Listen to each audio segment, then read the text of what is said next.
Барлықтарыңызға сәлем, сіздермен бірге әдеттегідей қысқа нұсқа каналы. Бүгін мен сіздерге «Парень из Фузыря» фильмі туралы айтып беретін боламын. Джимми иммунитетсіз туылады, оны 4 жасына дейін ауруханада арнайы шарда сақтайды. Содан кейін оны үйге алып келеді. Үйде оған ата-анасы тура сондай шардан бөлме жасап қойған еді. Анасы оған үнемі шардың ішінен шықса бактериялардың кесірінен өліп кететін кішкентай балалар туралы ертегілер оқып беретін. Ата-анасы оған тамақ пен киімді арнайы дезинфекцияланған труба арқылы беретін еді. Олар тіпті Джимми үйде емін-еркін қозғала алу үшін үйдің ішінде дезинфекциялық трубаларды құрып тастайды. Джиммидің тіпті өзінің гитарасы бар еді. Оның үстінен күлетін көрші балаларды санамағанда Джиммидің өмірі өте бақытты өтіп жатқан еді. Бірақ мұның барлығы оның жасөспірімдік өзгеріс шағына дейін ғана созылды. Дәл осы сәтте Джиммидің өмірінде Хлоя пайда болған еді.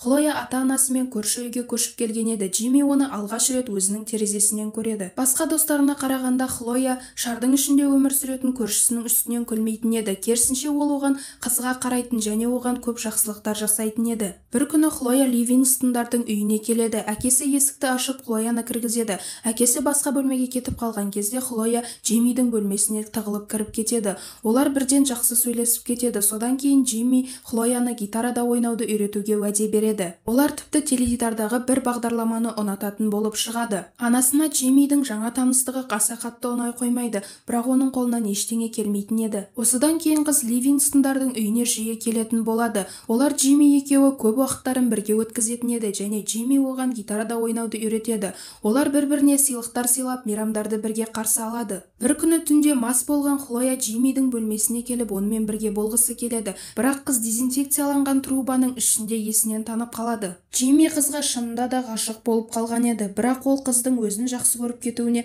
шансы аз екенін білетін. Өйткені Хлояның жігіті бар еді. Оның жігітінің аты Марк, өте жағымсыз адам еді. Ол музыкант әрі бабник болатын. Ол Джиммиге Хлояның оны аяп жүргендігі үшін ғана келетінін айтады. Тура осы сөздерді Джиммиге анасы да айтатын еді. Джимми оларды бірге бітіру кешіне шығарып салады. Сол күні кешкісін Джимми олардың далада бірге тұрғанын көреді. Бірақ Джимми Хлояның Маркпен үйленбей жатып, онымен бірге болмайтынын білетін еді. Бірақ бір күні Марк Хлояға ұсыныс жасайды. Хлоя бұл туралы Джиммиге айту үшін Джиммиге келеді. Бірақ Джимми оны суық қарсы алады. Хлоя оған тойдың Нигара сарқырамасында болатынын айтады. Джимми көңілсіз қыздың сыйлығын өзіне қайтарып береді. Қатты ренжіген Хлоя Джиммиге басқа бір сыйлық беріп бөлмеден шығып кетеді.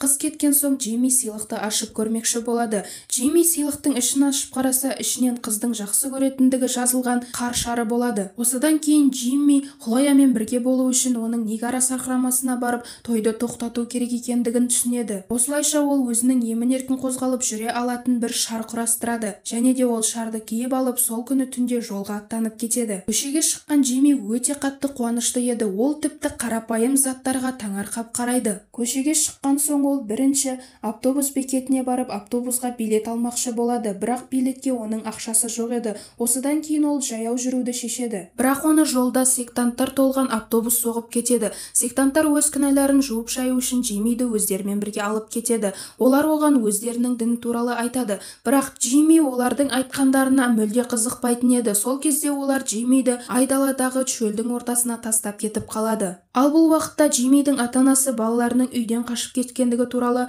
біледі және де полицияға хабарласады. Бірақ полиция бөлімшесіндегілер жасөспірім баланы 48 сағат өтпей жатып іздеуге кіріспейтіндері туралы айтады. Осыдан кейін ата-анасы өздері жолға шығады. Джимми шөл далада өте ұзақ уақыт жүреді. Бір кезде жолда ол мотоциклі бұзылып қалған бір байкерді кездестіріп қалады. Оның аты Слим еді. Джимми оның мотоциклінің дөңгелегін жөндеуге көмектеседі. Бұл баланың хикаясын естіген ол оны Нигараға дейін алып барып тастауға келіседі. Ал бұл уақытта автобустағы сектанттар өздерінің ұйымына келген еді. Олар басшыларын өте мұқият тыңдап тұрады. Сол кезде басшылары жақын арада бір шарға оралған адам келетінін және оны шардан босатпасақ, бізге өте қауіпті қараңғы түндер төніп тұр деп айтады. Сол кезде әлгі сектанттар ол шардағы адамның олар автобуспен қағып кеткен Джимми екенін түсінеді және олар Джиммиді арқаға қайтару үшін жолға шығады. Джимми мен Слим Лас-Вегасқа келеді. Олар бір барға келіп, ол жерде казино ойнайды және көңіл көтереді. Бір кезде Джимми бұл жерде өз уақытын босқа құртып жатқанын түсінеді және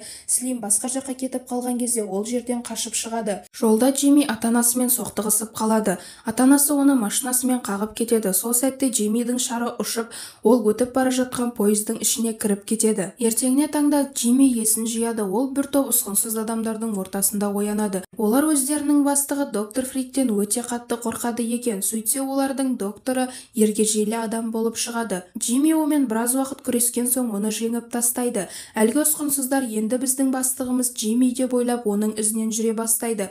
Джимми Хлояға қарай өте қатты асығып бара жатады. Жолда ол бір кафеге кіреді. Ол жерде бір топ адам бір индусты қорлап жатыр екен. Ол индустың жағын алады. Ол өзінің иммунитетсіздігі туралы айтқан кезде адамдар мұны бір жұқпалы ауру деп ойлап қорқып ол жерден қашып кетеді. Бір кезде кафенің ішінде аяқ асты өрт шығады. Джимми және индустың шынасымен бірге жолға шығып кетеді. Джиммидің ата-анасы оның ізінен келе жатады. Олар доктор Фрикті тауып алады. Осыдан кейін Джиммидің анасы Хлояға хабарласып, оның баласы өзін қатерге тігіп, оның ізінен кеткендігі туралы айтады. Ол қызбен сөйлесіп тұрғанда ұсқынсыздар олардың машинасын мініп алып қашып кетеді. Джимми мен индус жолда келе жатып бір сиырды қағып кетеді. Сиырды қағып кеткен индус жігітке берген уәдесі туралы ұмытып кетіп, барлық назары сиырға ауып кетеді. Осыдан кейін Джимми жаяу жүріп өз жолын жалғастыруды шешеді. Джимми түн ортасында кішкентай бір қалашыққа келеді. Ол жерде бір кәрі таксисті кездестіреді. Шал оған оны $500 Ниагараға дейін алып барып қоятынын айтады. Ертеңіне таңда олар бір жерге келіп тоқтайды.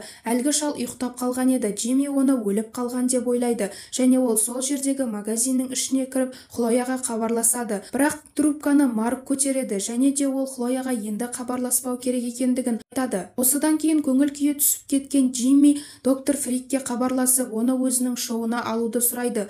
Оның әрі қарай Хлоя үшін күресуге мүлде күші қалмаған еді. Мұның барлығын естіген анасы баласының қай жерде екенін біліп алып, әргі ергежейлі докторды жолда лақтырып тастап кетеді. Олар баласының қасына келеді. Анасы әжетханаға кетіп қалған кезде әкесі баласына бастаған ісін жолда тоқтатпауын, Хлояны іздеп табуы керек екенін айтады. Мұның барлығын естіген Джимми өзінің бойына күш-қуат алады және сол жерден анасынан қашып кетеді. Оның ізінен ата-анасынан басқа бір топ жаңа таныстарының бәрі қуа жөнеледі.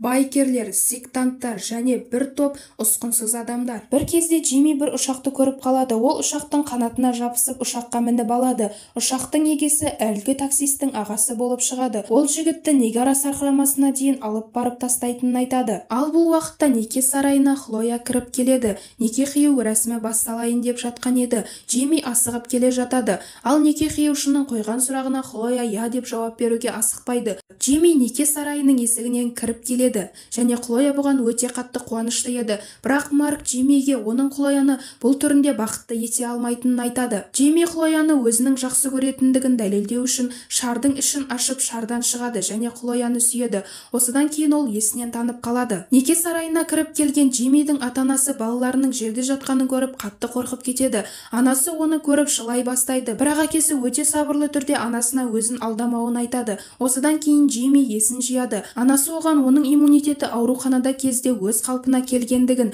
бірақ ата-анасы оның сыртқы әлемден және түрлі қауіпті бактериялардан қорғау үшін үнемі шардың ішінде ұстап келгендігі туралы айтады. Джимми өте сенімді түрде аяғынан тік тұрады. Ол ата-анасына ренжімейтін еді. Керісінше ол бұдан былай қалыпты өмір сүре алатынына өте қуанышты еді және ол бұдан кейін Хлоямен бірге бола алатын еді. Осыдан кейін бұл екеуі үйленеді. Тойда индустер, сектанттар, байкерлер және ұсқынсыз адамдар, тіпті Джимми ақша табу үшін күрескен жердегі көрермендер де бар еді. Осыдан кейін өте бақытты Джимми мен Хлоя жолға аттанып кетеді. Осымен фильм аяқталады. Достар, бүгінге осы. Егер сіздерге видео ұнаған болса, лайк басып, каналға тіркеліп, қоңыраушаны қосып қойып, қолдау білдіруді ұмытпаңыздар. Ал біз сіздермен келесі видеоларға дейін қоштасамыз. Сау болыңыздар.